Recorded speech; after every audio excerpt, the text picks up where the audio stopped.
Right to be Read podcast, episode number 142, interview with Stefano Tresca. You are listening to the Right to be Read podcast, and this is your host, Ani Alexander. Hey there, it's me, Ani Alexander, and you're listening to the Right to be Read podcast. As always, I hope that you're doing great, that your year has started in a great way, that you keep writing and everything is under track, and that this year we will be having loads of new books that were written and published by you. As to me, today I'm going to present you with yet another interview, which hopefully will encourage and inspire you. Today I will be talking to Stefano Tresca. Stefano was employee number 8 at Wind, a telecom startup company sold for $12.1 billion. Before joining this venture, he was a teacher of Italian for Koreans, a web designer, and an ice cream maker, just to name a few. So, best-selling author and passionate about traveling, he worked in over 20 countries until he quit the corporate life in 2011. Today, Stefano enjoys mentoring startup companies, writing, and occasionally consults for corporations on innovation and investments. Many years ago, he fell in love with the city of London, and that's where he lives now when he's not traveling. So I've known Stefano from our online networks since quite a long time. We met at Pat Flynn's first Kindle book group, I think, the first time.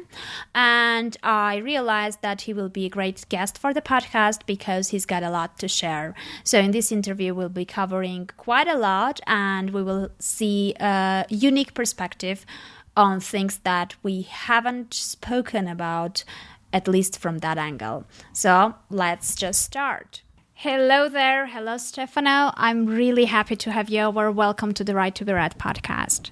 Thanks for having me, and thanks to Pat Flynn for introducing us at the very beginning, I believe 1 year ago. Oh, yeah. Pat Flynn is amazing in terms of what he's done with the group, the Kindle, his first Kindle book group on Facebook. Because, why I'm amazed is because it's not even the sphere he's usually involved at. So he built this 12,000 plus member group in a field where it's not like he's blogging about this or he's doing it on a daily basis. So it's really kind of impressive. Yeah. So by the way, I will be interviewing him pretty soon, like next week. So we'll have him over to the podcast once again soon. Well, I'm one of your subscribers, so on iTunes, so I'll be there as well. Okay, great. So let's start from the beginning. I always kind of end up asking people this question, especially nonfiction writers, because I know that they've been doing loads of different things before they ended up writing their very first book.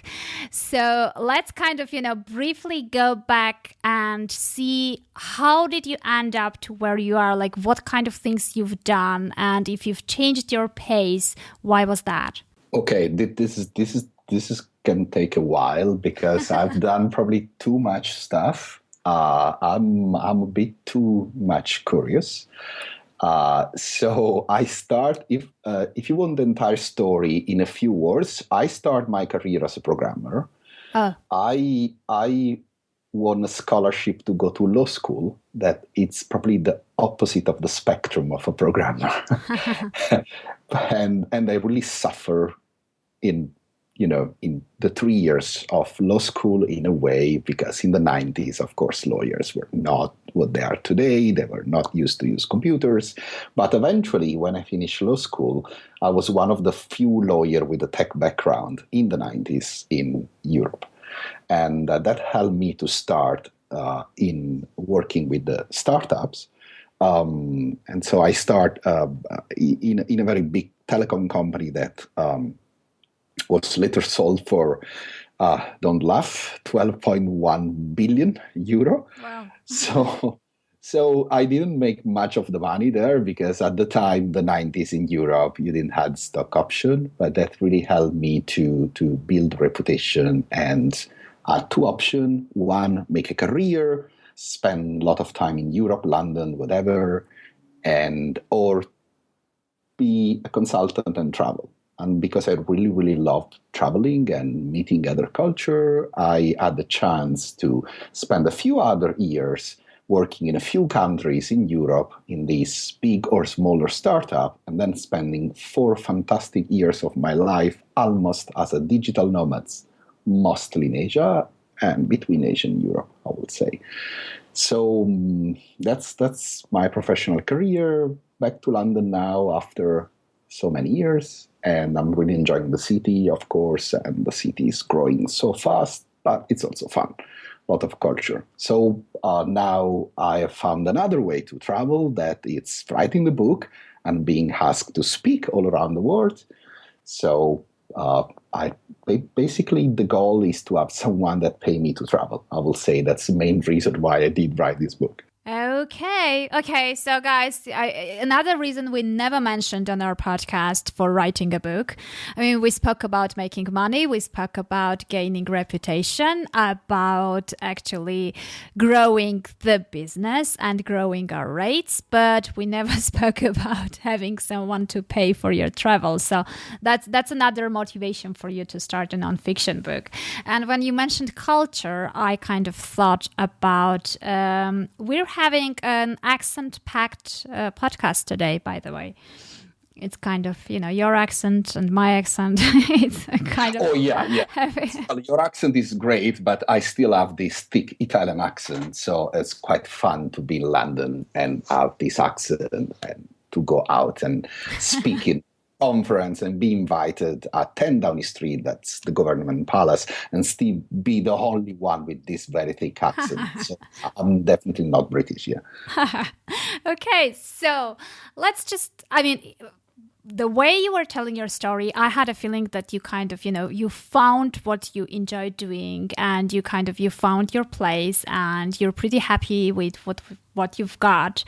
And now you ended up writing a book. How did you come with this idea, and why did you want to start writing a book at all? I will say I have always, when you're a writer, you always start, I believe, as a reader. So since when I was a kid, I was reading really everything around fiction and non-fiction. What happened, actually, this is my second book, because what happened is that when I came back to London in 2010, it was very hard to raise money for companies. It was not as hard as in other countries, but it was definitely more difficult than in Silicon Valley. So we had to start doing crowdfunding. And so I became a sort of expert in crowdfunding. And so I ended up being asked to write a 10-page analysis on what we do in Europe. But because my character, when I started writing the 10-page books, eventually, when I finished this small PDF, the PDF was 328 pages. So I called my friend in New York that asked this PDF and say, well, now you have to pay me, or we have to publish this 300 pages because I spent the last 2 months writing this stuff. And we published the book, and the book was successful, and different people start calling me to help them with their crowdfunding campaign or speak at some conference. I don't love so much to do consultancy, because at the very end, as you know, you trade time for money, and time is limited, while money is not limited. So I still love to help people, but on a limited scale. I don't want to make my entire salary off consulting. So what happened is that I deal with so many startups here at the university or in what we call Startup Accelerator about 2 main areas. In our accelerator, we do financial technologies, payments, and what we call future city tech. So everything that is going to happen in the next few years: drones, artificial intelligence, transport, including shared economy, Uber. And again, I probably the less geeky of the geeks there, because I'm so fascinated, not necessarily from the tech aspect of this business, but from the cultural impact of this business. Just think about artificial intelligence. In 10 years, the probably doctors are going to disappear as they know them now. This is going to impact the society, not just the tech. And so I decide I like so much to write the first book and to do all the things connected to the book that I decide to write a couple of books per year. That's what I'm doing now. So I'm on the second book, became a bestseller as well.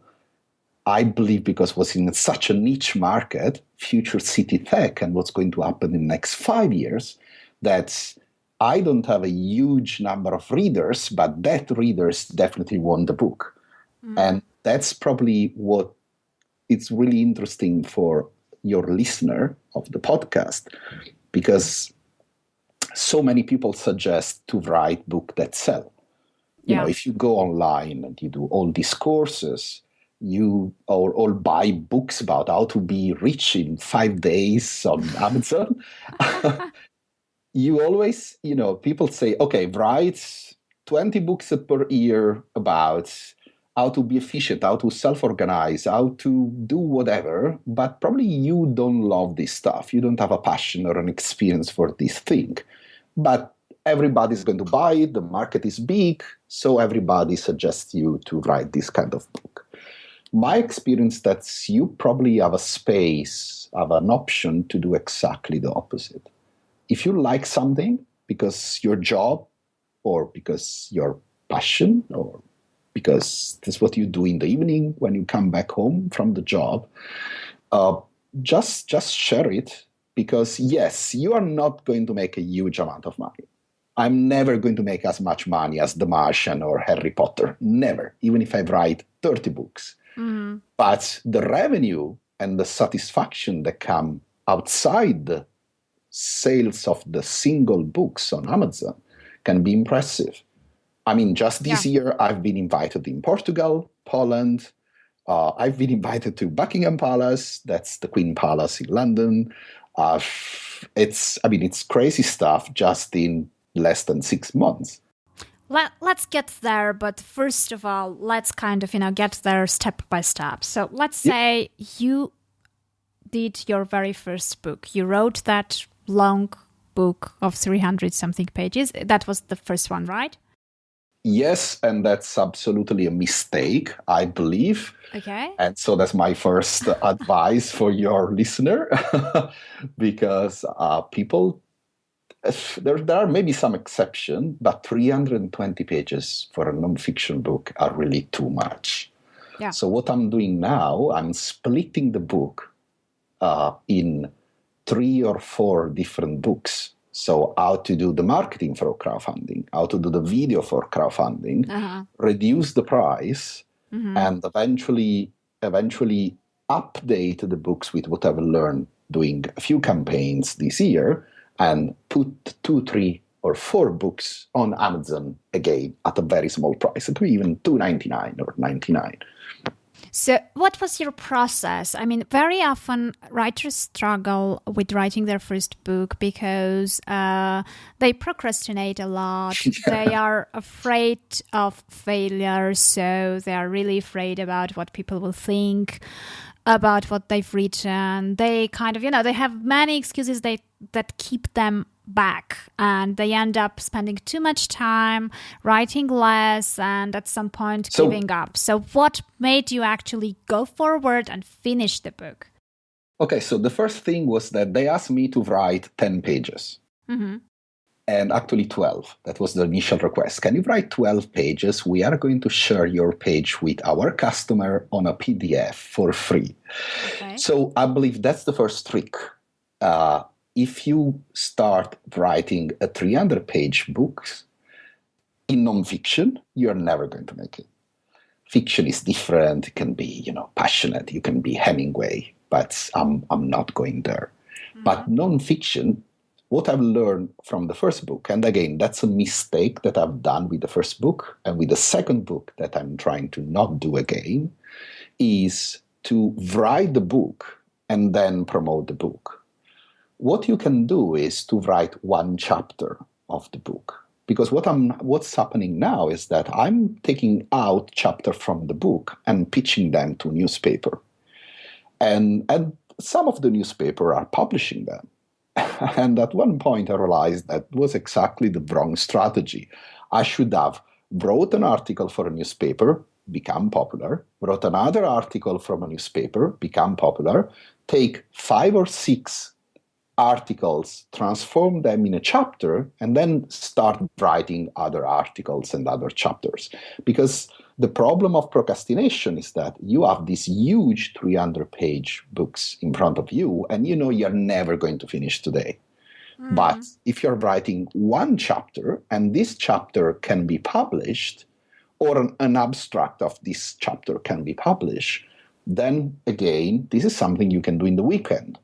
And the moment you start writing 12 pages, you write 300 pages. That's because you have to trick yourself. That's a trick. Oh yeah, exactly. And then like that, I guess you are validating the idea for your book. You're checking with these small pieces, you're checking what the reaction and feedback of the reader is, so you will know in advance how they react, and if there is, there are people there who are interested in the subject or not. And you can also change, of course, the subject, the direction of the book, because of course you have all this feedback. I did it actually posting a few of the chapters on LinkedIn. And I believe that, and then you know what you're thinking, okay, LinkedIn is such a boring social media. That's what I thought until recently, but yeah. Yeah, and everybody think that, included me. But then you realize that of course, now LinkedIn is a good platform for writing, and all the people that are on LinkedIn are mostly professional. They're making money so they can buy your book. And especially, they can be director of big companies or marketing director of big companies and call you for consulting or call you for a conference. But what is very interesting is that, of course, if you can write something very short, I would say 500 words, as, we were used to do with blogs until 3 years ago, and now the blogs have these long articles. But of course, LinkedIn is professional, so people usually doesn't have the time to read a very long article when they are at the office, and that's when they check LinkedIn the most. So what is very interesting, and that's, I believe, a marketing tactic that every person writing a non-fiction book can use, is what I did. I picked all the short chapter in my book. At the time, I was already written probably half of the book. And I share this chapter with a few people I know, or a few people that were, not like acquaintance, as they used to say here. And they vote the best chapter. Oh, I see. Yeah. So you can do two things at this point, and you should probably do both. The first one is the chapter they love, it can become the first chapter of your book. Because as you know, when you go and buy a book on Amazon, you don't necessarily have to pay the book. You can get an abstract of the book for free. Yeah, you can look inside it, yeah. Yeah, you can look inside, but you can also download on your Kindle, and I do all the time. Every time I'm not completely convinced about a book, I download it for free, the first 10%, 5%, I read it, and if I like the style, then the purchase become an emotional purchase, because you're already in front of your Kindle or on your mobile. So many people now are reading on mobile. I've seen all this marketing analysis. And if they like it, at the very end, Amazon asks them, okay, did you like the book? Click here, buy it. So it's really just one tap. Yeah. One tap, you got the money. So it could be very useful to put this chapter that everybody loved and it's short at the beginning. And at the same time, you put this chapter on LinkedIn, and LinkedIn has a lot of groups for everything. Yeah. So if you're on nonfiction, they have groups for Bitcoin, they have groups for artificial intelligence, every crazy things there, they have many groups. So what happened is that eventually people vote, as usual, one of the chapter that I was less convinced to put in the book. Say, this is short, this is more personal, this is my story. It's a little story about me going to Silicon Valley last time and having a ride with Uber and a very crazy driver. And I say, this is, I don't have to put this chapter on the book. Oh, no, you do. And of course, people say, oh, this is like, I would say 7% on 10 say, this is the best one. And I put it on LinkedIn and I got 38,000 views. Wow. I never got so many views in, killing myself writing blogs or writing super smart analysis, what I thought was super smart analysis anywhere. And so, okay, I should definitely sell the book now. I can, 38,000 people, I can do it. And that's when I put at the end of the article, by the way, if you like this story, click here, buy the book, you got more story.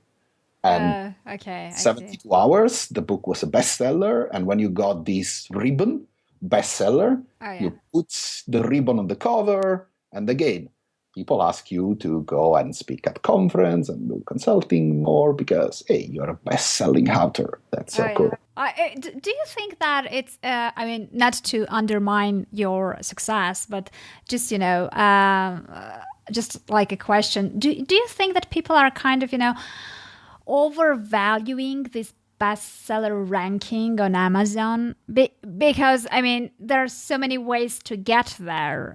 And not specifically with kind of, honest sales. There are so many ways to trick the system. And you can even be a best-selling author just for 1 hour, but you stay like that forever. So I'm just, I agree. But at the very end, it's the rule of the market. So if the market thinks that this is valuable, this is valuable. So, and I believe it's especially valuable, again, if you write nonfiction, because a lot of the people that are going to employ you or to call you for a conference are at CEO level, are, big director of marketing, director of human resource, directors of events. And in order to become a director, unless you have a startup in Silicon Valley and it's Facebook, most of the time you are over 50. And so, of course, they come from a different world.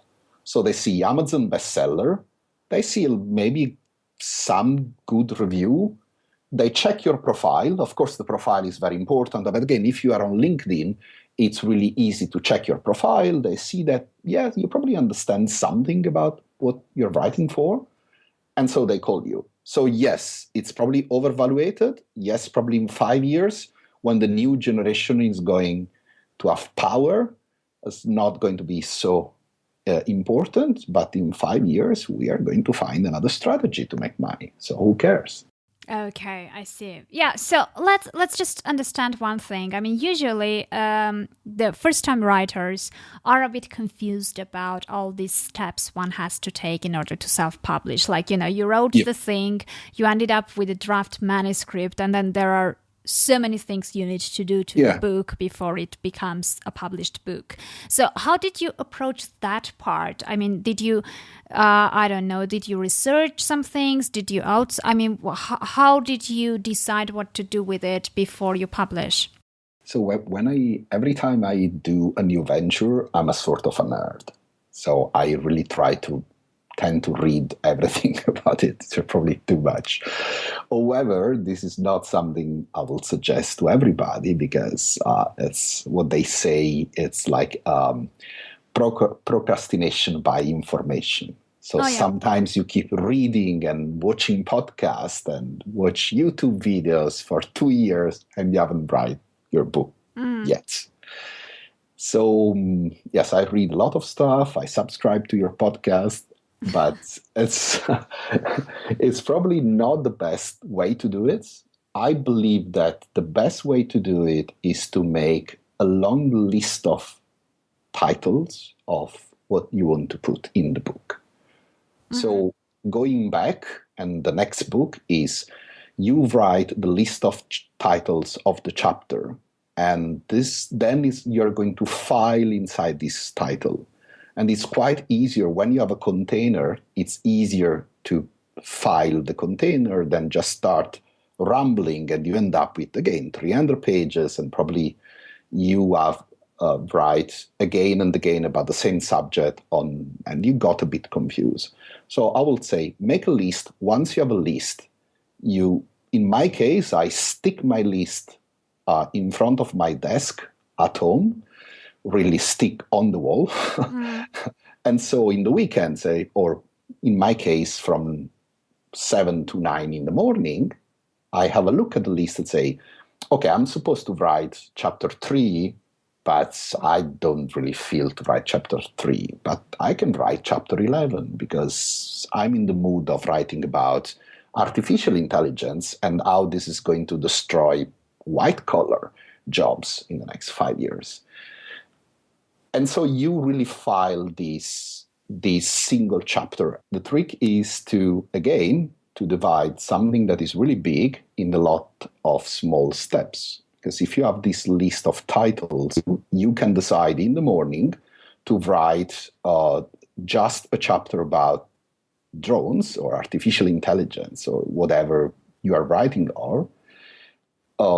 While if you have to write a 300-page book, of course, you go scared, you're never going to finish, and you procrastinate. And after 2 years, 3 years, 4 years, you still haven't started your book. Yeah. And if you have to publish this chapter, if you decide to publish your first 5 chapters, of course, again, you have an immediate bump of your self-esteem, or you have a goal. You have a goal to reach. Yeah, true.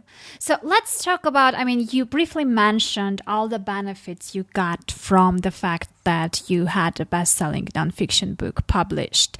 So, there are many books published out there, many nonfiction books, and I don't believe that many of them are being invited to Buckingham Palace, and I don't believe that many of those writers actually get invitations to speak in different countries.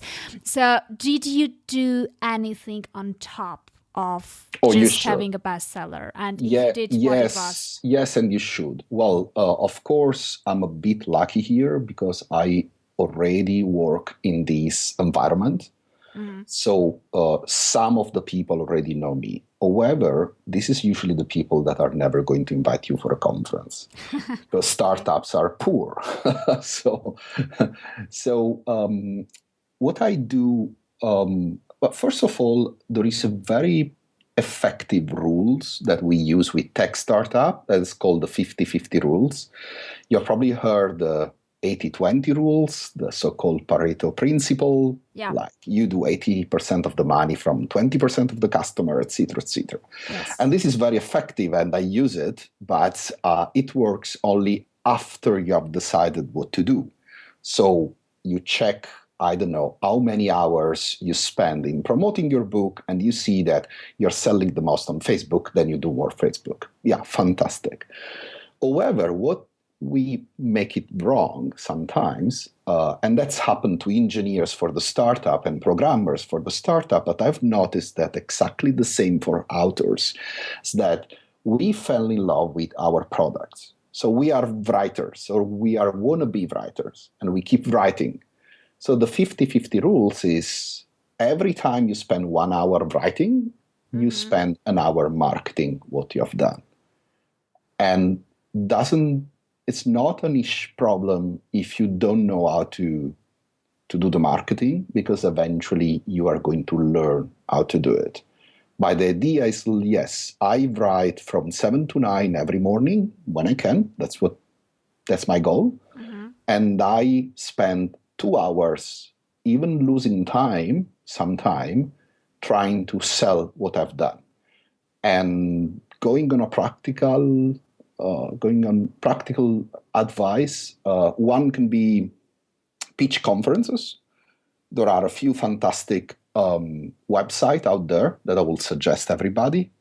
One of these websites is based in the States, but is international, and it's called, pardon my Italian accent, lanyard.com. That's LANYRD.com.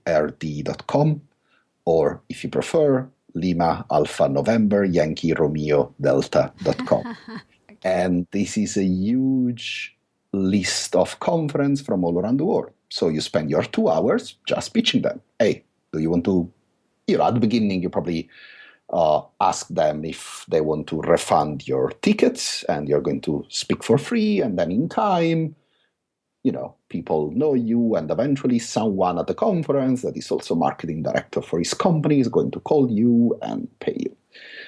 And the other one is to contact the local chamber of commerce or the local business, whatever is. It really depends on what's the subject of your book.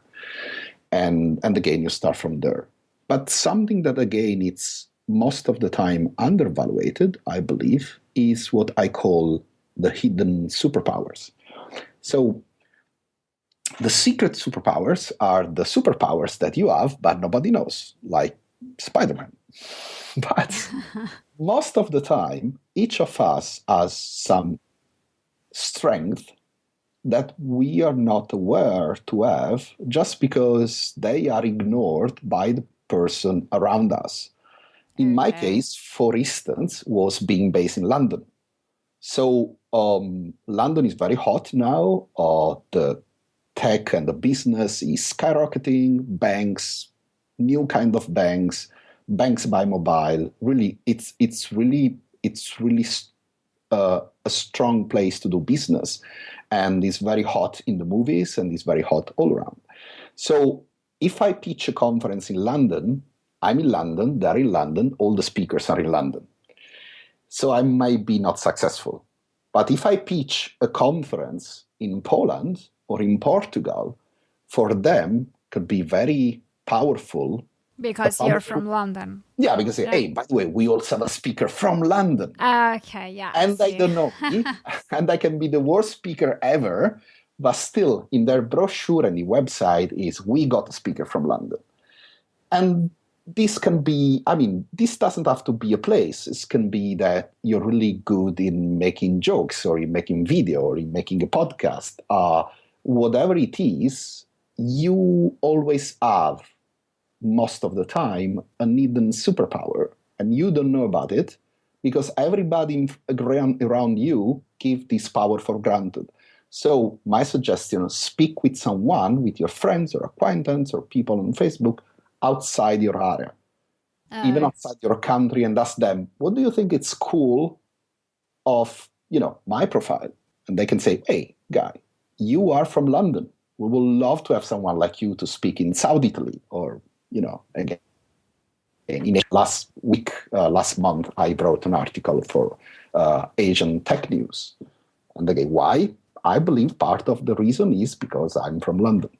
Okay, so we will have to find out our hidden powers. Guys, go to Facebook and LinkedIn and find your friends outside and ask them what's cool about you. I think so. Yeah, I'll have to do that today, yeah. So we'll see what we've got. So basically... Well, you definitely have a lot. You have recorded more than 100 podcasts, so you definitely already know a lot of your superpowers.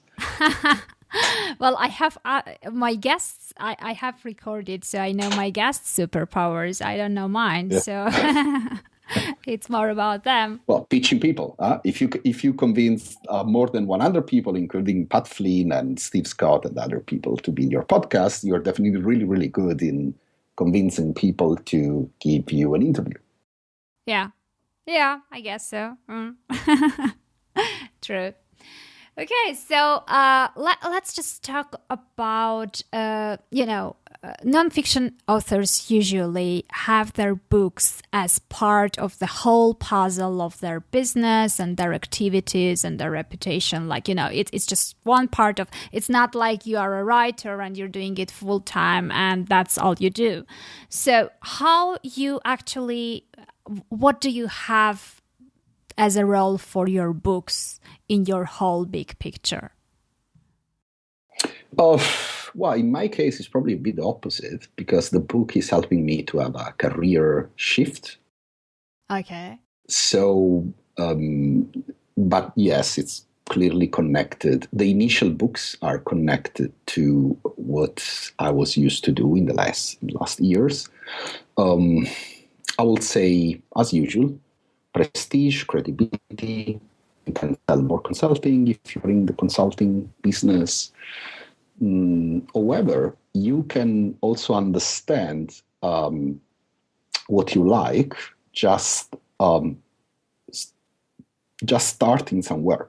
What I mean is that I started my first book as what you have to do to be successful on a crowdfunding campaign, and it was very funny to interview a couple of people. The second book, I interviewed 36 people. Instead of writing 40 chapters about technology, I interviewed 36 people, and I had just 6 or 8 chapters by myself. I believe 6 or something like that. And now I see that I really love this idea of convincing people, putting people on Skype or in person somewhere in the world. And probably my next book is going to be in a subject that is completely outside my area of expertise, my typical area of expertise, but still interviewing people. Eventually, in time, I can write a book about everything I want if I become better and better in convincing people to give me an interview. And I interview some quite impressive, famous person in the last book. Mm-hmm.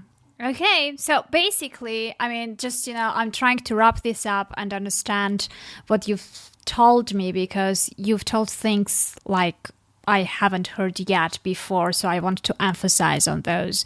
So first of all, you said something like that your books are helping you to make a career shift, which is very important. So basically, if you want to make big changes and start doing things that you haven't done before, the book can bring you the credibility and prestige and the attention of the people you will need in your new career, right? Yeah. The second thing you mentioned was that basically, once you start writing the book, make sure you keep small chunks of things you need to do, so it's not so scary and you don't have this huge task and goal of writing 300-page books.